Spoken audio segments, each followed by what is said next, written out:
Emily spoke highly of her two best friends, John and Grace. Years later, Grace achieved her dream of marrying a doctor. At her wedding, Grace made a heartfelt announcement. I want to share my best luck with my dear friends. When the bouquet landed in Emily's hands, she wore an awkward smile. The oblivious host took the opportunity to tease her. Miss, do you have a boyfriend?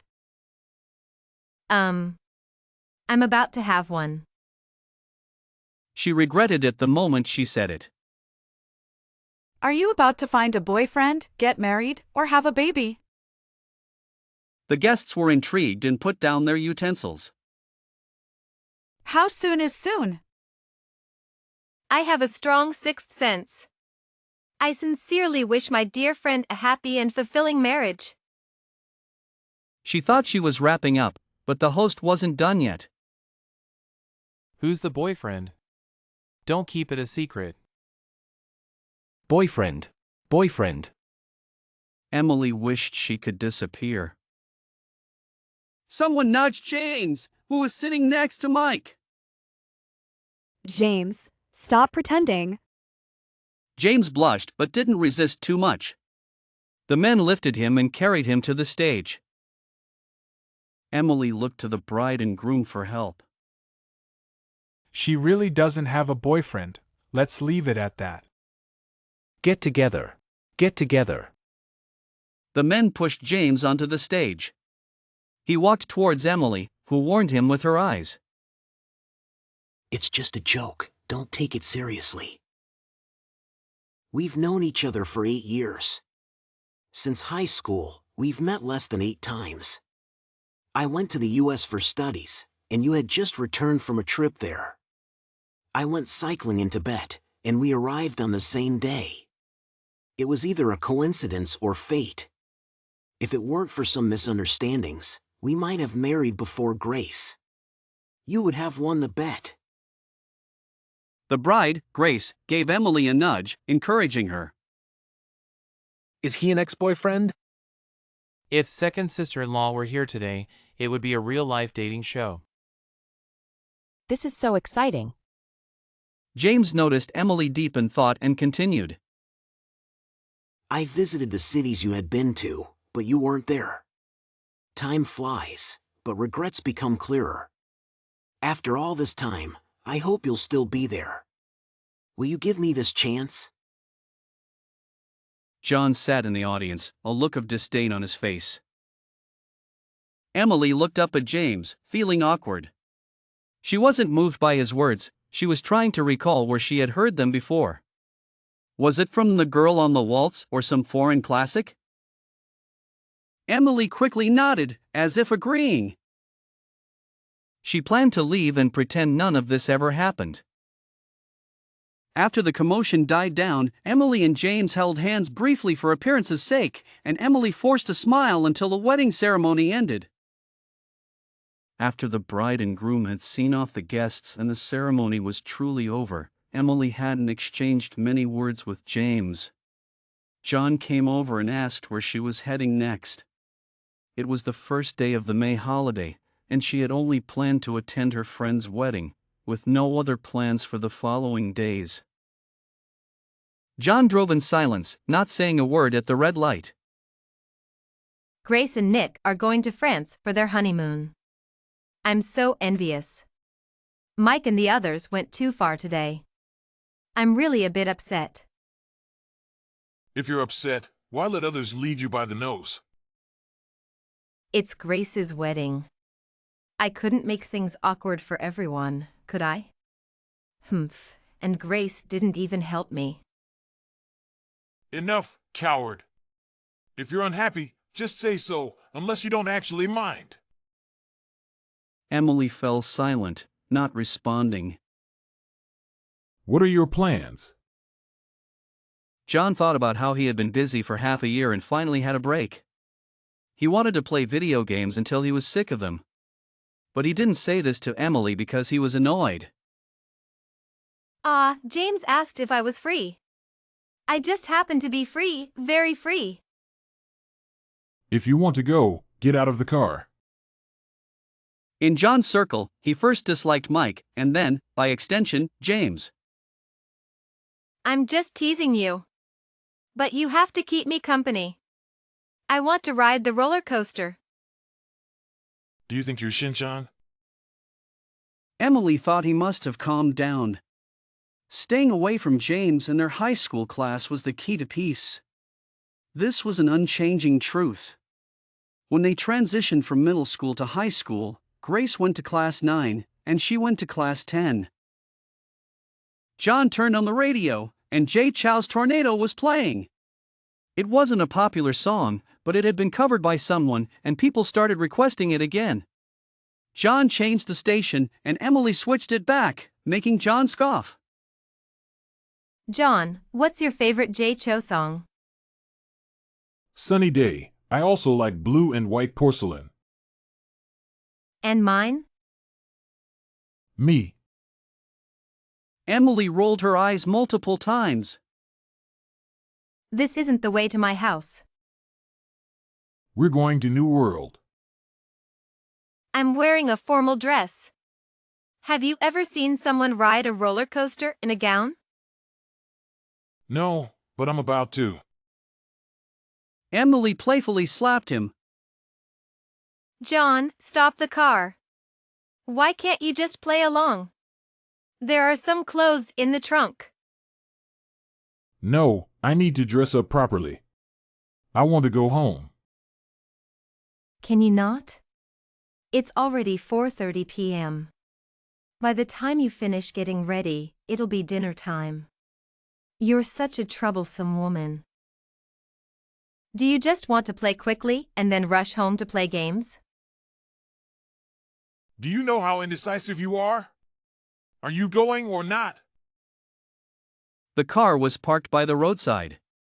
Emily kept changing her mind, while John leaned on the steering wheel, watching her lips move. He glanced at his reflection in the rearview mirror, admiring his handsome face, and wondered how such an excellent man like himself ended up in the hands of this woman. The first time John met Emily was about a month after he moved to the Lubao district. Emily, with her ponytail, knocked on his door. He had been hearing the knocking for a while before he lazily put down his keyboard and went to open the door. Hello, I'm the big sister of this neighborhood. My name is Emily, you can call me Sister Emily. John had great skin, looking particularly youthful and slim. He nodded in agreement. Your house is so beautiful. Can I take a look around? Without waiting for John's response, she walked in. This flower is so pretty, what's its name? Your TV is huge, and the sofa is gorgeous. At that time, there weren't many styles of tiles, but John's bathroom already had sophisticated black and white checkered tiles. John, nervous, swallowed several times as Emily continued talking. Who's here? Hello, Auntie. I live across the street. My name is Emily. Are you going to stay here for a long time? If you have time, your son can come play with us. Okay. The person busy in the kitchen nodded and went back to work. By the way, what's your name? John. The boy blushed because Emily was holding his arm, and he couldn't pull away. What a nice name. Are you from Japan? John nodded, then shook his head. Emily wandered around the first floor but didn't go upstairs. John, sister has to go now. You can come to my house to play sometime. I'm in Unit 3, 121, but my house isn't half as big as yours. She said as she pocketed a few candies from the living room. As soon as the door closed, the kitchen door opened. Helen looked at John, wanting to say something, but his silence had defeated her too many times. She didn't dare, while he stared at the building across the street. Next time, make sure to tell her you're already 14. 14. There were no more unexpected surprises. John often watched Emily from behind the living room glass as she played with a group of girls, spending the afternoon. A group of boys from the neighborhood also came knocking a few times, but no one answered, so they left. About half a month later, Emily's father went on a business trip for several days, and her grandmother brought some local specialties from the countryside. Emily ran across the street, carrying a basket of eggs. John hesitated for a long time before mustering the courage to open the door. Auntie, your house is so clean, even the kitchen. John's father is very tidy. He worked in Japan for many years. We just moved back. So, Auntie, you can make sushi, right? The foodie in her was focused on this. John stood by, watching them talk. John's mother made some sushi as a thank you gift. I'm leaving, John. 14, I am. Oh, then you're not a little brother. I was wrong. I'm going home now. Goodbye, Auntie. Emily put on her shoes and ran off. What an interesting girl. Interesting? Amusing. John understood. The bride, Grace, gave Emily a nudge, a form of encouragement. Is he an ex-boyfriend? Maybe. If second sister-in-law were here today, it would be a real-life dating show. This is so exciting. Let's post this on social media. The girls started posting on social media. I visited the cities you had been to, but you weren't there. Time flies, but regrets become clearer. After all this time, I hope you'll still be there. Will you give me this chance? Emily was deep in thought, her mind swirling with memories. Grace nodded, confirming. Yes, Nick is quite confident. His father works for the Education Bureau, and it said he joined our class because of his good relationship with our principal. Doesn't that mean your homeroom teacher might be biased? The adult world is so complex. Poor John, even if he can handle this, how can he cope with our exam-oriented education system? It's hard to understand why his parents brought him back when everyone else is sending their kids abroad. You don't get it. The homeroom teacher said John won a major computer competition, was featured in magazines, and speaks English, Chinese, and Japanese. Such a student can get into top universities through self-recommendation. Coming back to China is just to not waste his high school years. The two girls gossiped for a long time, even after John's mother had left the school. Emily and Grace decided to head back. Both students, Nick and John, received minor demerits for the incident. John's father even came back once. John had always been an obedient child, so the demerit was hard for the elderly man to accept. John's father looked quite stern, so Emily called John to tell him to wear the new school uniform the next day. Hey John, wear the new school uniform tomorrow. Sure thing. By the way, I'm moving to class 10. That's great news. A blessing in disguise. Every day, John would ring Emily's doorbell on time. Emily would get ready and meet Grace at the community gate. Grace and Emily enjoyed the nutritious breakfasts prepared by John's mother and took the bus together. Seeing Emily and Grace eating while walking was hard for John to accept, but he silently endured it. This was something Emily particularly liked about him, while Grace admitted she had a bit of a crush on John. John is so considerate, don't you think? Yes, he's great. In class 10, John was very popular. A few middle school girls even chased after him for a while before shifting their attention to a mixed-race student from another grade. He was half Russian, and Emily had noticed him too. Andrew was part of the sports department. Andrew is amazing at basketball. Have you seen him play? Yeah, he's good. After some noisy chatter on the bus, Emily and John got hungry and decided to have dinner at a fast food restaurant. After starting university, I felt a bit lonely. Today, with Grace getting married, I suddenly feel very empty. I often feel empty. You get used to it.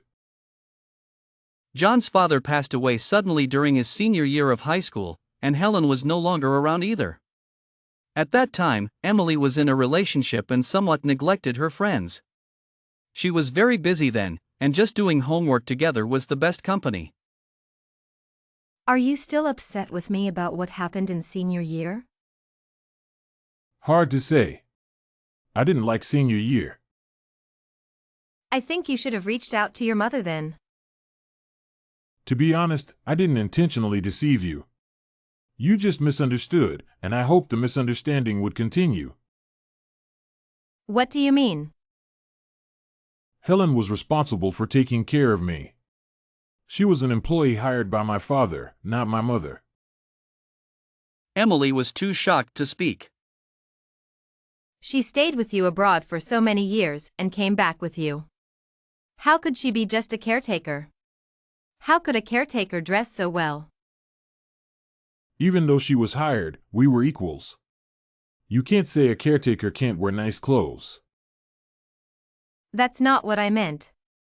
She wore a Burberry coat, wore diamond rings, and attended operas with tickets costing thousands. Helen deserved to pursue the life she wanted. Her husband was an old friend of my father's who passed away. My father asked her to take care of me. What else have you lied to me about? The bride, Grace, gave Emily a nudge, a form of encouragement. Go on, Emily, you got this. A table of colleagues leaned in, curious. Is he an ex-boyfriend? You could say that. Someone whispered excitedly. If that second sister-in-law were here today, it would be a real-life dating show. The girls couldn't contain their excitement and started posting on social media. This is so exciting. James, noticing Emily deep in thought, cleared his throat and continued. I visited the cities you had been to, but you weren't there. Time flies, but regrets become clearer. After all this time, I hope you'll still be there. Will you give me this chance? James was a top student Mr. Smith had recruited from another school. Emily thought he looked familiar but couldn't place him. Perhaps they had seen each other a few times during physics competition prep classes. Class 10 has a bad reputation. Hi there. James would occasionally glance at Emily, who sat in the front row playing with her CD player, as he passed by her class on his way to the restroom. Who are you talking about? The one who just waved at me. James mistakenly thought Emily was her actual name. Emily sure has a certain charm, attracting unusual people. This time, it's James! Ever since James had a confrontation with Emily's middle school boyfriend, things had changed. It happened during a basketball game between their classes, with James leading the charge. If he were just a bookish nerd, I wouldn't have been interested, but he turned out to be quite the rebel. James started borrowing books from Grace's class more frequently. Grace knew Emily liked him but couldn't persuade her otherwise, even though James was also flirting with another girl in their class. Your accuracy is high, but your form is terrible. Emily practiced for a long time but couldn't improve her form, though she could block John's shots and take a few steps. I'm starting to like basketball a bit. You're not playing basketball, you're playing some fancy ball game. James was either alone or with Mike. Emily didn't plan to tell John anything about her feelings and kept it to herself. She was just glad they could talk. What are you up to? Just playing basketball. What else would I be doing on a basketball court? Nick, the annoying Nick, also slowly approached Emily, but James didn't come over. Where's your girlfriend? Over there. Is that your boyfriend? No. I think it's just a matter of time. Enough, he's my neighbor. It's normal to be close. Your girlfriend seems nice, we should meet up during the winter break. Don't exaggerate. If I were your neighbor, would you treat me the same? Don't prioritize romance over friendship. We can meet anytime, not just during the break. Sis-in-law is here. Don't talk nonsense. Does Mike have that much luck? I don't think so. The basketball plan failed. So did the lunch plan and others like it. In the second semester of their sophomore year, a basketball game caused a rift between their classes. James' class played dirty, and Emily's class lost. The two classes stopped interacting, and even Grace avoided talking in the hallway due to the tension. Let's not walk to school together until things calm down. Those days were freezing, and John, who had grown quite a bit, looked comically hunched against the cold. John, can you wear a scarf? No boys in our class wear scarves. Waiting for the bus is so cold, it feels miserable. Feeling sorry for him, Emily handed him her gloves. You can put your hands in your pockets. Why doesn't Mike ever take the bus? His dad drives him. What about you? My mom can't drive. That's not what I meant. I thought all students took the bus to school. American or Japan? Both places. Public schools in the U.S. have school buses, and in Japan, it's because of the high gas prices. Let's drive tomorrow, it's just too cold. Emily didn't know that Mike had seen her giving John the scarf and warming his hands. Back at school, Mike asked Grace. Is Emily with that guy? No. But they seemed very close. I'd known her since elementary school, and that's unusual. What did they do? Did they kiss? Come on! Really? Grace was annoyed. Mike, stop spreading rumors. I know her best. The person you know even kissed him. Should we teach him a lesson? Mike, if anything happened, it's because of you. The more you badmouth him, the further you'll push us away. That guy even uses paper in the bathroom. How can I get along with someone like that? What's wrong with being clean? Pretty boy. What's wrong with having good skin? He likes sports.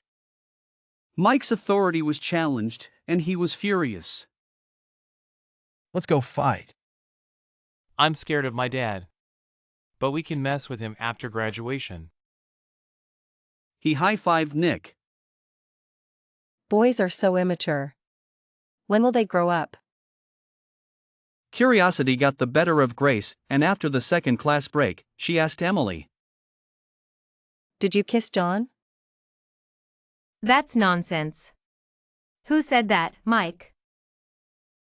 I don't remember who said it, but Mike mentioned you two seemed very close. I don't recall doing anything intimate. I just warmed John's hands this morning, like you do for me sometimes.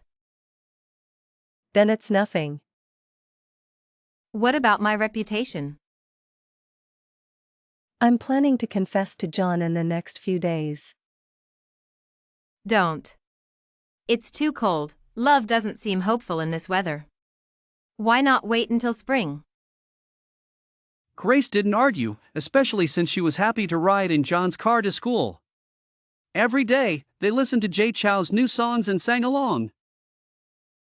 At the beginning of the next year, John, James, and a few other students went to Beijing to apply for direct admission. James is wasting a spot since he could easily get in on his own, given his top 10 ranking in the state math competition and top 20 in the national physics competition. Then why is he doing it? They said the physics competition and independent admissions are no longer linked. When John returned, he treated Grace and Emily to Pizza Hut, which they considered the trendiest place. It was good news. He had been accepted into a prestigious university's computer science program. I won't have to work hard in my senior year. Where do you plan to go? Of course, it's a university in Beijing. There are several majors I'm interested in, depending on my grades. I haven't decided yet, but I might study medicine. Not me. I already have 2 sisters who got into prestigious universities and even applied to the top 10 universities in the world. I really envy you, Emily. The 3 of them clinked glasses to celebrate the new year. You 2 are the best. Let's toast to being the best versions of ourselves. Emily's father was still a workaholic. During his brief holiday at home, John didn't go on any trips. His father's car was parked downstairs, and he called to say he was busy and didn't want Emily to disturb him. He didn't come when the new school term started either. As April Fool's Day approached, Emily and Grace were having lunch in the school cafeteria when Mike came over with his tray. Emily ignored him, listening to her MP3 player. When she looked up, she saw James sitting across from her, next to Mike. You really like listening to music, huh? It's BBC, practicing my listening skills. Our Emily is very studious, isn't she? Mike tried to speak but was silenced by Grace with an egg. Do you listen to slow songs? No, it's medium tempo. I heard you performed street dance last year. James lowered his head and nodded. Because of the conversation, Emily felt a flutter in her heart but was too shy to show it. From then on, she often had lunch with James and the students from Class 9. Fortunately, the 2 classes got along well.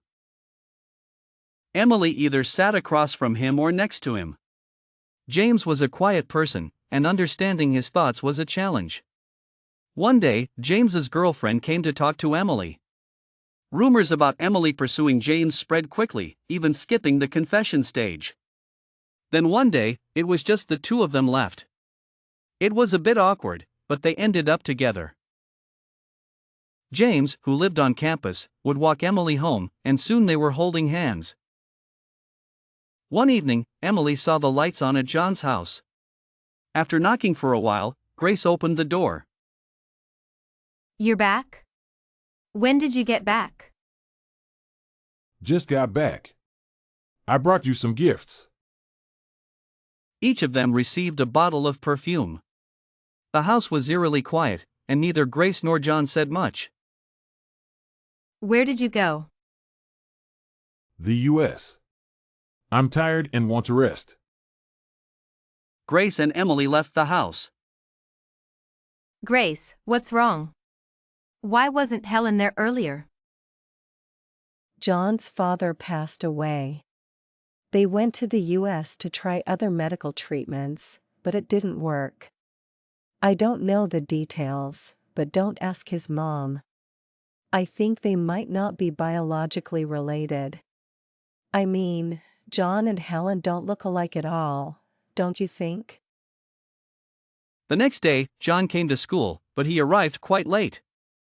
The homeroom teacher had already informed the class about John's family situation and asked everyone not to ask inappropriate questions. At noon, Grace invited John to lunch, and Emily felt relieved. When they sat down in the cafeteria, Emily found herself facing John, even though Grace was sitting opposite him. What are you thinking about? Nothing, just tired from the exams. You wore perfume today. Does it smell good? Is this your favorite scent? I like it, it's light and sweet. But I think it doesn't suit you. If not me, then who? Grace suits it more. I'm the sweet one. She thought to herself, don't try to be clever in front of him. Asking about the perfume, he must have guessed it. John had been silent for a long time, ignoring Emily.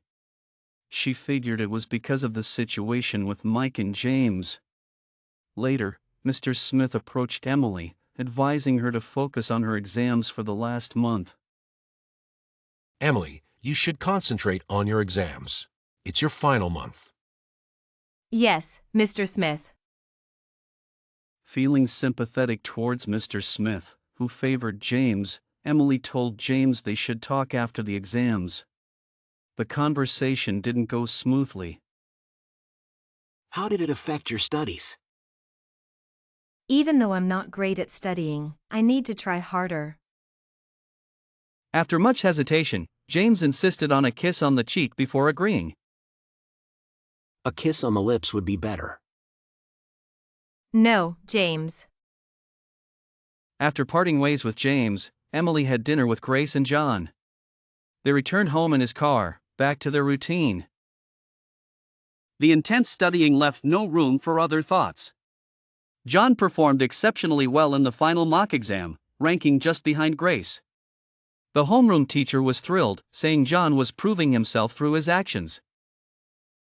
John, you are proving yourself through your actions. Before the college entrance exams, James reconciled with his ex-girlfriend. Emily was upset about this and refused to apply to schools in Beijing. After the exams, everyone did well. Grace could apply for her desired major. Mike even asked Emily about her plans. What are your plans, Emily? I need to think about it. You could apply to university. It's close to our school. No, I want to go to a more fashionable city. How dare you insult my beloved Beijing? Emily insisted on not going, which turned out to be wise. A few years later, her friends left Beijing for personal reasons. What about James? Catherine is in Beijing, you have no chance. Aren't you getting back together? Get back together? No way. The homeroom teacher entered the classroom and Mike quickly slipped out. At that time, Emily really wanted to apply to a university in Qingdao but was persuaded by John and Grace to reconsider. She reluctantly chose a journalism-related major. Grace mentioned meeting an online friend and asked John to accompany her. When Grace called again, John was already in the hospital. Grace was crying, asking Emily to bring money quickly. Emily, bring money quickly. Emily and her mother rushed to the hospital. The emergency surgery was about to begin, and her mother had to sign the critical condition notice. Mike and his friends were too much. After drinking, they blocked our car. We tried to turn around, but it didn't work. John got out, and they started fighting. I couldn't stop them. John was pushed and hit his head on the side mirror. There was a lot of blood. It's all my fault, we shouldn't have gone near the school. Emily's mother called Mrs. Brown immediately. Mike, looking guilty, was brought over. After the surgery, John was wheeled out, pale. Emily and Grace were both in tears, and even Mrs. Johnson shed a few tears. Don't worry. The surgery was successful. There's no blood clot in the brain, and the wound has been stitched up. The patient needs to stay for observation for a few days. Mrs. Brown sighed with relief. Thank goodness. Thank you for your blessings. Mrs. Johnson and Mrs. Brown went to pay the hospital fees. Mike stood by the hospital bed, sobered up from fear. It was really an accident. Grace and Emily ignored him. You two idolize him so much. I was jealous and did something stupid. If only James had stopped us. He was there? Of course, James was there. Later, Emily shared a memory with Grace and John. I was inside the tea shop, and it seemed like he and James were arguing outside. I heard the noise and went out. At that time, the street was crowded, and Mike and his friends rushed over. We had planned to go out for drinks and barbecue. When we heard James arguing with him, we went over to help. It's all my fault, I regret it deeply. After John woke up, Mike's family offered a sincere apology, which John accepted. After recovering, Grace mentioned she was going to Hainan with her friend Laura, and Emily and John decided to join them. It wasn't until they boarded the plane that they realized Grace was with her new boyfriend, and Laura also brought her boyfriend, making Emily and John feel like the odd ones out. Upon landing, they went to the hotel, but it was peak tourist season, and only a seaside wooden family apartment was available. There were 4 rooms, and on the first night, Grace didn't return, leaving Emily alone. Her phone showed several missed calls from James, 7 or 8 in total. Emily called him back. In Hainan, having fun. What's up? Didn't you apply to a university in Beijing? No, I didn't. That's about it, I'm roaming around. For the first time, Emily hung up on James, mainly to save on roaming charges. James sent a text, asking her to check her email and reply. Recalling these events, Emily felt a mix of emotions. She had liked him, but always told herself it wouldn't work for various reasons. If she hadn't met John, what would have happened? She wouldn't have known that a guy could be nearly perfect. She would have thought losing someone as excellent as James meant no better guy would come along.